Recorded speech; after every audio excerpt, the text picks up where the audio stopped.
Mangkota putraku kula Bratasena dawas padhake katon kagol kagelan atimu Sena.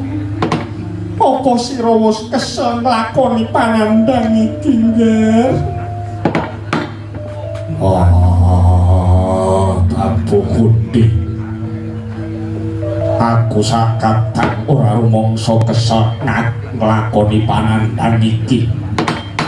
Pancene panandhang adile disandang, lakon adile dilakoni. Lan maneh aku ora kagol babakan anggone para Pandhawa nglakoni panandhang kaya mangkene. Mangkota anakku kabeh wae ngadepi lakon mono sing jejeg iman maca nganti kelangan kiblat yo Nger. Tekliwering kahanan mobah mosi ing swasana rawal saka pamerdini wangi sesuk. Yen sira mung tansah gersah gersula tansah kabedung ing rasa kagol tegese sira ora nyukuri kanikmatane Gusti lan maita marang kodrat Hyang Agung. Panandhang iki yen dinibaratake wong sinau sira mono lagi diuji. Nibarataken gaman ngono sira lagi diasah. Nibarate emas sira lagi dileler lan disangkling. Wong yen lagi diuji bakal pinter, diasah bakal dadi landhep, disangkling bakal mencorong mawa cahya. Lan maneh ora kena sumengko lan ngage-age mangsa. Sabab apa wae sing dadine sarwa kedadak upamane wowoan matenge mung mateng kemrong ora bisa legi lan seger sing kaya sing mateng sing ana ning jroning uwit Nger Sena.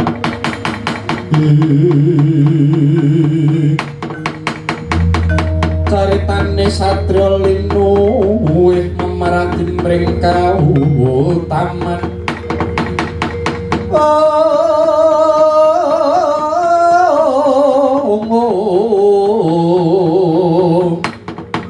Tanpa kating pangestine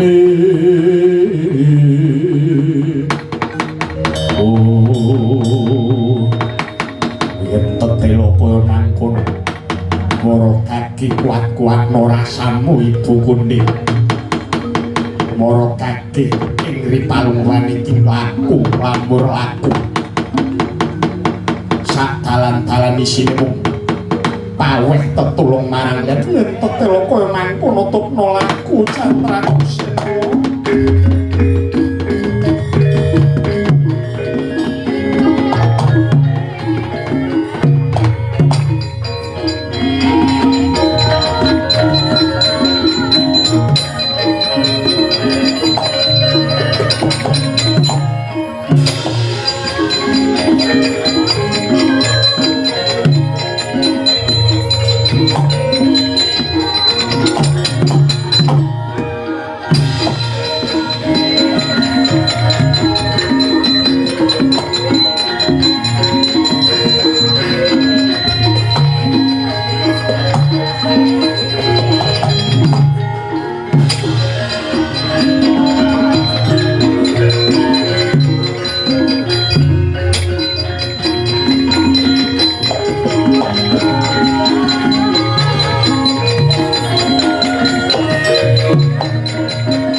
toyo prawirati toyo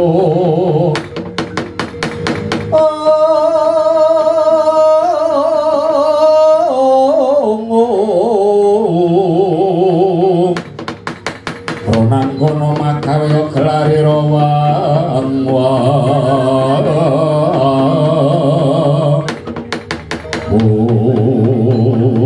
latalah iki katone temangi Jropo kang bakal balincani janji asok bulu berti marang Prabu Boko mulingke Gusti menika kula paksa lan rudha paksa supaya saged asok bulu bekti marang Paduka sinuwun Prabu Boko. Aduh yo mati tenan aku bune. Aduh. Kula nyuwun pangapunten Sang Prabu Boko. Estu ning manah kula mboten anggadhahi penapa-napa. Lajeng menawi Paduka badhe ndhahar dumateng jahat manjang. Apa-apa yang aku jahat ngono kuwi. Nalika pareng badhe ndhahar dumateng jasad kula merdikaaken kula pun pasrah pecah pisang dumateng Paduka. Kula pun ampun dumateng Paduka Sang Prabu Boko. Kula pun mboten gadhahi menapa-menapa yen tetelok Paduka badhe ngersakaken daging kula sumanggaaken. Wah, mingkira.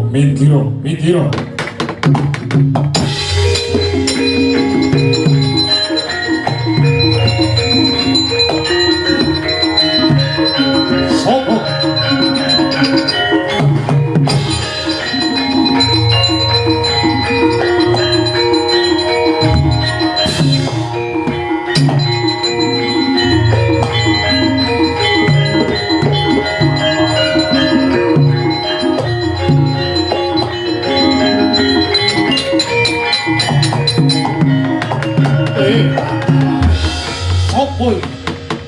Kang bakal mitulungi kelawan Temang Wijropo.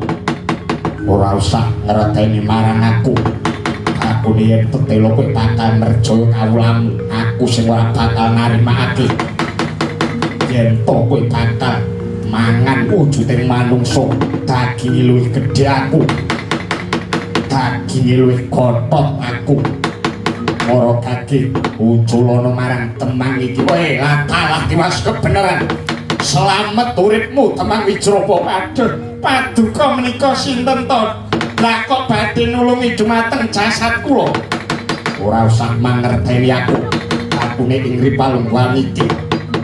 Aku bakal tetulung kelawan sira. Nggih, yen tetela menawi mekaten ngatur gunging panuwun. Mara kaki mingkira. Aku dimen dipangan karo buta barungan kae nggih ngestakaken dawuh Raden.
Dudu sabaening titah. Wah. Wah, alot tenan daginge. Gulune dicokot, lah kok atos kaya ngono. Pundak dicokot, Atos kaya ngono.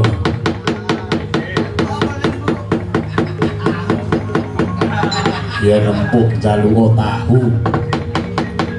Oh, ya kaya ngono kuwi wah. Sejatine kuwi iki sapa, Gus? Lah kok dadi ora manungsa kang gedene kliwat ukur. Ora susah dadak mengerteni. Aku sejatine sapa aku kang aku bakal nulungi kawulamu kang nandhang kasangsaran. Lah angkara murkamu kang bakal mangan daginge manungsa. Wah, oh raidem. Takune ing dina iki kowe bakal tak pateni minangka kanceling wetengku. Ora kagiyen to ketelo kaya mangkono. Aku bakal ing atase cacing ditak mesti mruket nek manungsa mesti bakal ino yen tetelo kaya mangkono. Jaluk pirang dina tak ladeni wis.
Kowe nyikara lawan Prabu Boko. Ayo Prabu Boko yen to kowe bisa digawe becik mara kage mertobato. Jaluk pangapura kelawan Gustimu. Jaluk pangapura piye? Aku kon jaluk pangapura piye? Prabu Boko Ratu Sekti Mandra Guna Ratu Dukeng Samaladen Ratu Gegeduk Samaladuk. Ayo aku nak wis mbok pulasara kaya mangkene iki apa aku bakal mertobat ngono piye? Wah, Prabu Boko bakal mertobat. Ayo ketokno budimu. Kowe ora bisa mateni kelawan Prabu Boko.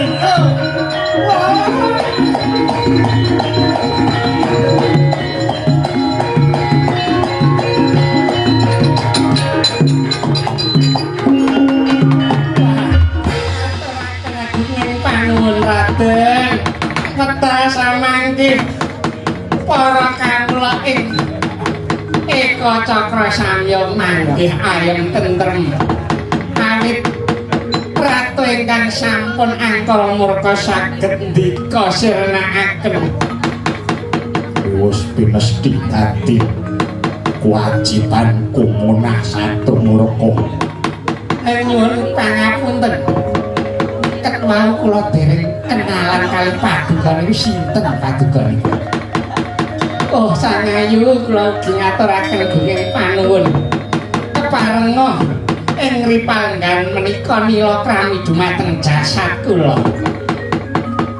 iya ki temang sejatine aku lan iki anakku aku Karwanata Ngastina Kunti Talibrata dene iki anakku panenggak Pandhawa kang kekasih Raden Bratasena Allah jenengan iku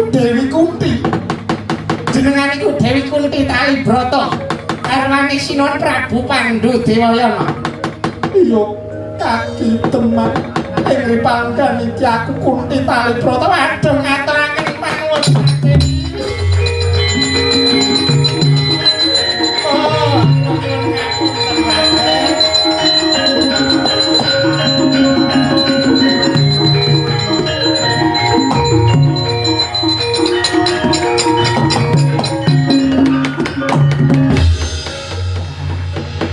suwe pripun niku wae ning mboten napa-napa ngaturaken gunging panuwun dene paduka Raden Bratasena sampun madhangaken swasana jagat ing Eka Cakra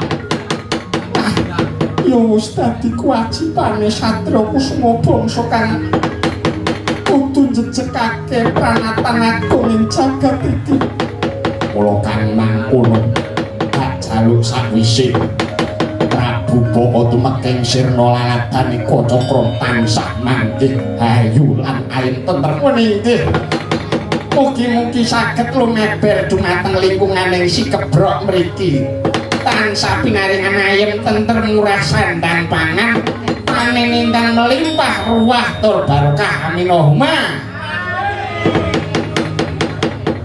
yen tetela kaya mangkono aku lan putra-putraku para Pandhawa bakal